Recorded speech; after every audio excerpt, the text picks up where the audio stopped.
How has reporting on COVID-19 been for you so far, especially looking at the tools at hand? So you see, the thing with journalists is that our job is supposed to present the news and present it without emotions. And it's almost like though we are robots, but we are not. So when you're reporting numbers, when you say 53, Ghana's cases have risen to 53, and that's a confirmed COVID cases.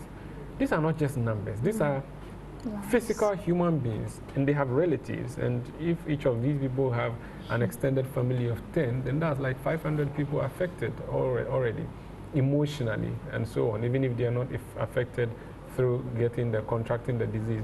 So sometimes we also have emotions in our reportage, but you have to be guided. So how do you do that professionally without showing your other side? And so that would be maybe perhaps my first challenge. The other challenge is that everybody's running away from coronavirus. The World Health Organization is, giving guidelines and so on, and it is key. You're supposed to maintain a distance. You're supposed to protect yourself against people. But when the World Health Organization is talking, it uses the media to communicate. We are all talking about lockdown. Should the country be locked down? Some people are calling for at least Accra and Kumasi to be locked down. But you see, you can stock up food and put it in your house. You can buy all the essentials and take it home. Then there's a lockdown. But you can't, carry information with you into lockdown. You can't go to the supermarket and say, okay, I need to buy information that will last me over the next 3 weeks and take it to the room. You can't do that. So the journalist, some way, somehow, has to be provided with this information every day. If the government wants to communicate to their citizenry during the lockdown, it is a journalist. So the journalist is almost like the poor guy who is supposed to go to where everybody is afraid to go to. But of course, we have to go. And for me, the whole of last week and the week before, I've had to deploy with camera crew to go on field and report. I was at trotro stations. I had to sit in trotros and speak to drivers, maids. I had to go to bookmen, as they are called, and so on. I had to go to hospitals, go to schools where there are outbreaks and so on. And while I'm on the field, I'm like, why are you endangering your life? But I usually ask myself these questions after I see the output on air. I'm like, okay, for instance, yesterday I was on location doing an interview. When I was watching the report, I'm like, was that too close to the guy?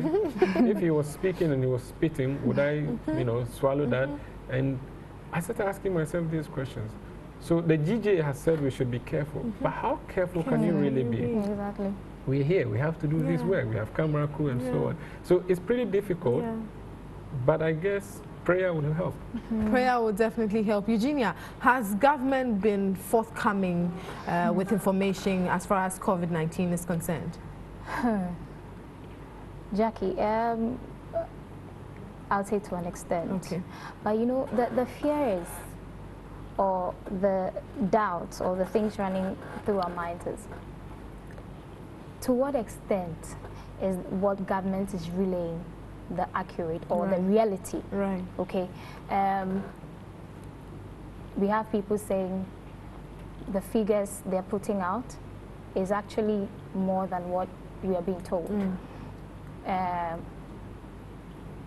The supplies, we are told, okay, government is not being forthcoming with the truth. We lack this, we lack that. But so, yes, we have constant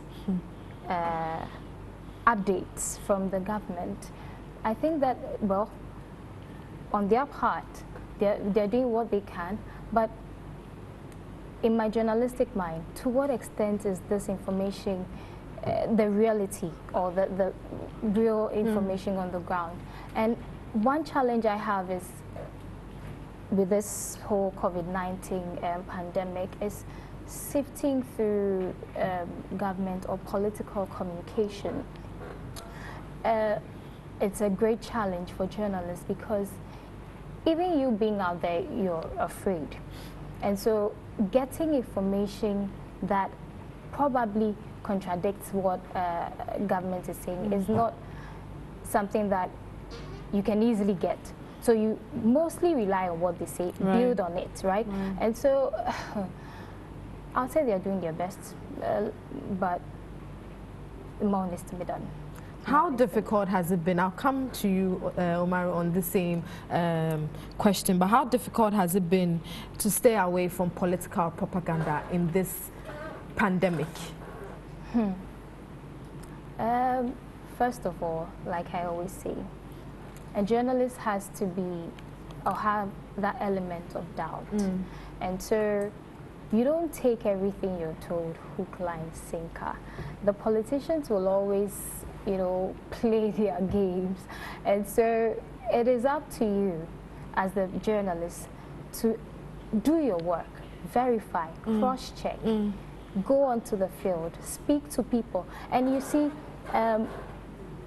it is one thing for a politician somewhere to say something. It is another thing for the health worker or people at the front line to also say a different thing. So what is the thin line between what they are saying and what they're not? And so as a journalist, it behoves on you to speak to all sides, ensure that you have a balance of facts, but then you're also not there to drum or trumpet, or you're not a government propagandist tool. And so you also do not have to sing the praises of government or take everything they tell you, you know, directly. So you have to check. You have to check, and it's a challenge actually when information about this COVID-19 is not. We have so much coming in. Information. By the second, so much. And so that's one of the challenges I face, aside your fear of doing what you have to do as a journalist, because our mental health is also important. But then all in all, it's been difficult, but we try to find the right balance. And, yeah.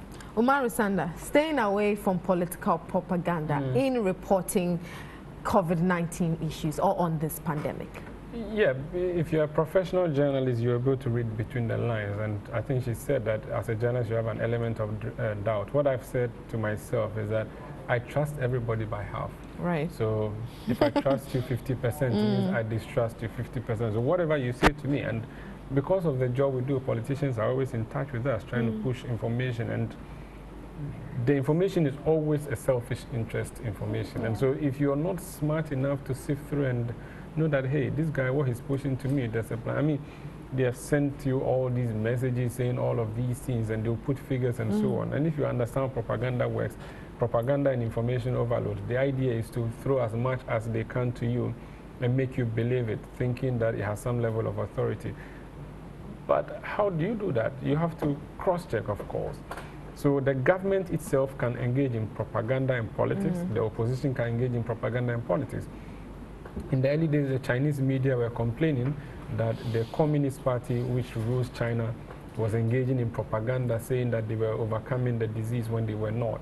So the media has to stand up and fight. Imagine if the media didn't, everybody would believe that they are winning, but they are not winning. Over here, I mean, I think that the government is taking great steps now, but I think we have closed the stables after the horses have bolted.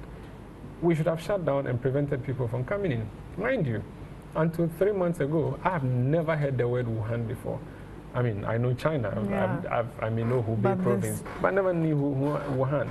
Now, something starts in China, and China is like the farthest place you can go to from Ghana. And then we heard that it was coming close to home. And how does it come? It doesn't fly, it's not a bird, it comes with human beings. And you have human beings coming through every day in their hundreds, in their thousands at the airport. And you have a way of stopping this, but we decided to wait and watch. What are we watching and waiting for? Until we are engulfed, and now we are happily announcing figures every day. Okay, Ghanaians, today we have 2, tomorrow we have 4, next time we have 50. And so, yeah, so we should applaud you for bringing, I mean, for allowing it to come and now giving us figures. And we don't know how far this is going to go. Community spread is happening. How are we going to manage that? I think we should have prevented rather than what we are doing, curing, which is the best thing to have done. So the propaganda would come through. They would want you to celebrate them or push the agenda. But as a journalist, you represent 30 million human beings in Ghana. And it is your duty to give them what they deserve. Right. Before we go on a break, Eugenia, would you go to China or Italy to report on this pandemic if you're asked to do so? a good question. Being a journalist. I mean, now we are not even allowed to go out. So. No, but so government is saying, okay, they're taking you to China. We need a reporter to be in China or Italy, you know, for this pandemic. Would you go? I see myself as providing a public service. And so if it requires essentially that I go to China, provided I have, you know, there are people in China, I mean, there are people who are surviving and people who are alive. So provided I have my protective equipment, protective gear and all that, yeah, I'll do my work. I'll do my work. Wow, she'll do her work provided she is protected. As a journalist, there's so many risks that we go through, but we still go through it. We bring you the information. We bring you everything that you need to know. I still have Umaru, Sanda and Eugenia Akofakumi here with me after the break.